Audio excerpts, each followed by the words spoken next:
টাকা ফেরত পেলেন প্রতারিত ব্যক্তি।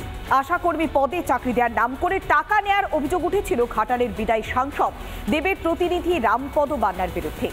রিপাবলিক বাংলায় সেই খবর প্রকাশের পরেই টাকা ফিরে পেলেন অভিযোগকারী গঙ্গেশ সাঁতরা। তাহলে কি ঠেলায় পড়ে টাকা ফেরত দিতে বাধ্য হলো দেবসেবী?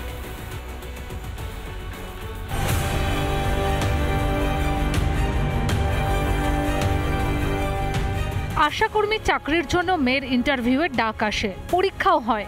তারপরেও শাসক দলের সাংসদের প্রতিনিধি ৩ লক্ষ টাকা দাবি করেন।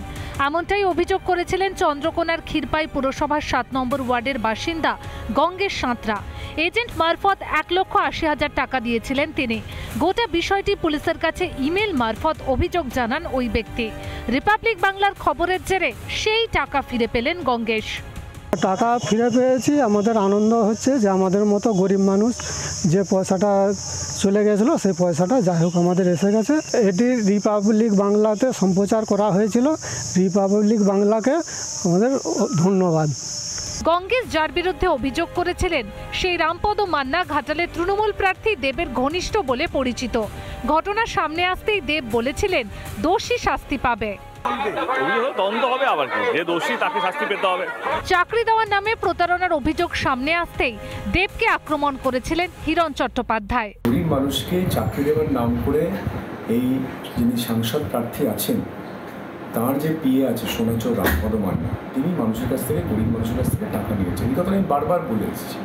তো আজকে একজন সাহস করে তাও থানায় এফআইআর করতে গিয়েছিল, আমি যেটুকু শুনলাম, এবং থানা তার এফআইআর নেয়নি, তারা ইমেলে পাঠিয়েছে। চাল চুরি থেকে চাকরি চুরি সবেতেই নাম জড়িয়েছে শাসক দলের। আর লোকসভার আবহে এবার প্রতারিত ব্যক্তির টাকা ফেরত পাওয়ায় ফের মুখ পুড়ল চন্দ্রকোনার স্থানীয় তৃণমূল নেতৃত্বের। পশ্চিম মেদিনীপুর থেকে সুদীপ্ত দাসের রিপোর্ট, রিপাবলিক বাংলা। টাকা ফেরত পেলেন প্রতারিত ব্যক্তি। আশাকর্মী পদে চাকরি দেওয়ার নাম করে টাকা নেয়ার অভিযোগ উঠেছিল ঘাটালের বিদায়ী সাংসদ দেবের প্রতিনিধি রামপদ মান্নার বিরুদ্ধে। রিপাবলিক বাংলায় সেই খবর প্রকাশের পরেই টাকা ফিরে পেলেন অভিযোগকারী গঙ্গেশ সাঁতরা। তাহলে কি ঠেলায় পড়ে টাকা ফেরত দিতে বাধ্য হলো দেবসেবী?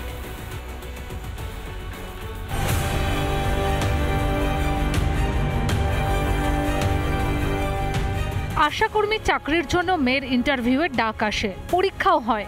তারপরেও শাসক দলের সাংসদের প্রতিনিধি ৩ লক্ষ টাকা দাবি করেন। এমনটাই অভিযোগ করেছিলেন চন্দ্রকোনার ক্ষীরপাই পুরসভার ৭ নম্বর ওয়ার্ডের বাসিন্দা গঙ্গেশ সাঁতরা। এজেন্ট মারফত ১,৮০,০০০ টাকা দিয়েছিলেন তিনি। গোটা বিষয়টি পুলিশের কাছে ইমেল মারফত অভিযোগ জানান ওই ব্যক্তি। রিপাবলিক বাংলার খবরের জেরে সেই টাকা ফিরে পেলেন গঙ্গেশ। টাকা ফিরে পেয়েছি, আমাদের আনন্দ হচ্ছে যে আমাদের মতো গরিব মানুষ যে পয়সাটা চলে গেছিলো সেই পয়সাটা যাই হোক আমাদের এসে গেছে। এটি রিপাবলিক বাংলাতে সম্প্রচার করা হয়েছিল। রিপাবলিক বাংলাকে আমাদের ধন্যবাদ। গঙ্গেশ যার বিরুদ্ধে অভিযোগ করেছিলেন সেই রামপদ মান্না ঘাটালের তৃণমূল প্রার্থী দেবের ঘনিষ্ঠ বলে পরিচিত। ঘটনা সামনে আসতেই দেব বলেছিলেন দোষী শাস্তি পাবে। চাকরি দেওয়ার নামে প্রতারণার অভিযোগ সামনে আসতেই দেবকে আক্রমণ করেছিলেন হিরণ চট্টোপাধ্যায়। গরিব মানুষকে চাকরি দেওয়ার নাম করে এই যিনি সাংসদ প্রার্থী আছেন তার যে পিএ আছে সোনাচর রামপদ মান্না, তিনি মানুষের কাছ থেকে গরিব মানুষের কাছ থেকে টাকা নিয়েছেন। এই কথা আমি বারবার বলে এসেছি। তো আজকে একজন সাহস করে তাও থানায় এফআইআর করতে গিয়েছিল, আমি যেটুকু শুনলাম, এবং থানা তার এফআইআর নেয়নি, তারা ইমেলে পাঠিয়েছে। চাল চুরি থেকে চাকরি চুরি সবেতেই নাম জড়িয়েছে শাসক দলের। আর লোকসভার আবহে এবার প্রতারিত ব্যক্তির টাকা ফেরত পাওয়ায় ফের মুখ পুড়ল চন্দ্রকোনার স্থানীয় তৃণমূল নেতৃত্বের। পশ্চিম মেদিনীপুর থেকে সুদীপ্ত দাসের রিপোর্ট, রিপাবলিক বাংলা। টাকা ফেরত পেলেন প্রতারিত ব্যক্তি। আশাকর্মী পদে চাকরি দেওয়ার নাম করে টাকা নেয়ার অভিযোগ উঠেছিল ঘাটালের বিদায়ী সাংসদ দেবের প্রতিনিধি রামপদ মান্নার বিরুদ্ধে। রিপাবলিক বাংলায় সেই খবর প্রকাশের পরেই টাকা ফিরে পেলেন অভিযোগকারী গঙ্গেশ সাঁতরা।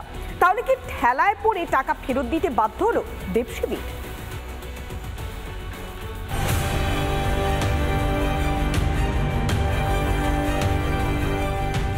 আশাকর্মী চাকরির জন্য মেয়ের ইন্টারভিউয়ের ডাক আসে, পরীক্ষাও হয়।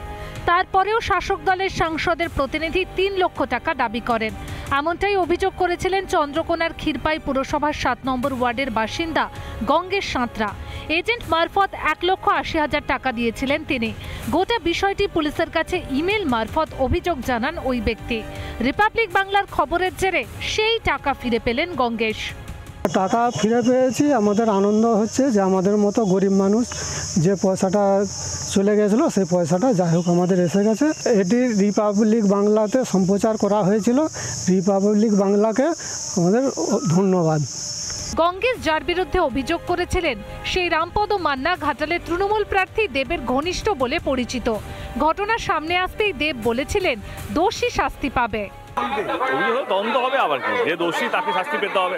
চাকরি দেওয়ার নামে প্রতারণার অভিযোগ সামনে আসতেই দেবকে আক্রমণ করেছিলেন হিরণ চট্টোপাধ্যায়। গরিব মানুষকে চাকরি দেওয়ার নাম করে এই যিনি সাংসদ প্রার্থী আছেন তার যে পিএ আছে সোনাচর রামপদ মান্না, তিনি মানুষের কাছ থেকে, গরিব মানুষের কাছ থেকে টাকা নিয়েছেন। এই কথা আমি বারবার বলে এসেছি।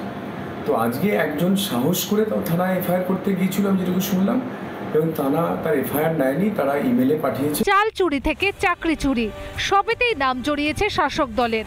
আর লোকসভার আবহে এবার প্রতারিত ব্যক্তির টাকা ফেরত পাওয়ায় ফের মুখ পুড়ল চন্দ্রকোনার স্থানীয় তৃণমূল নেতৃত্বের। পশ্চিম মেদিনীপুর থেকে সুদীপ্ত দাসের রিপোর্ট, রিপাবলিক বাংলা।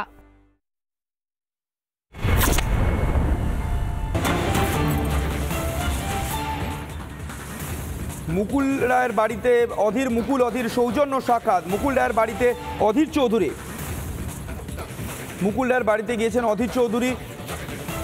মুকুল এবং অধীর সৌজন্য সাক্ষাৎ।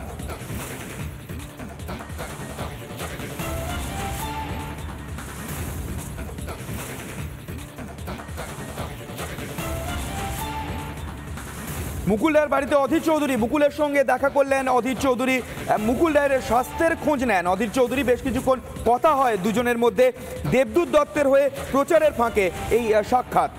মুকুল রায়ের বাড়িতে অধীর চৌধুরী, মুকুল রায় অধীর চৌধুরী সৌজন্য সাক্ষাৎ। মুকুল রায়ের স্বাস্থ্যের খোঁজ নেন অধীর চৌধুরী। বেশ কিছুক্ষণ কথা হয় দুজনের মধ্যে, অধীর চৌধুরী এবং মুকুল রায়ের মধ্যে। দেবদূত দত্তের প্রচারে গিয়ে সেই প্রচারের ফাঁকে এই সৌজন্য সাক্ষাৎ। মুকুল রায়ের বাড়িতে আজ যান অধীর চৌধুরী। মুকুল রায়ের সঙ্গে দেখা করেন এবং বেশ কিছুক্ষণ কথা বলেন দুজনে। মুকুল রায়ের স্বাস্থ্যের খোঁজ নেন অধীর চৌধুরী। দেবদূত দত্তের হয়ে প্রচারে গিয়ে সেই প্রচারের ফাঁকেই এই সৌজন্য সাক্ষাৎ।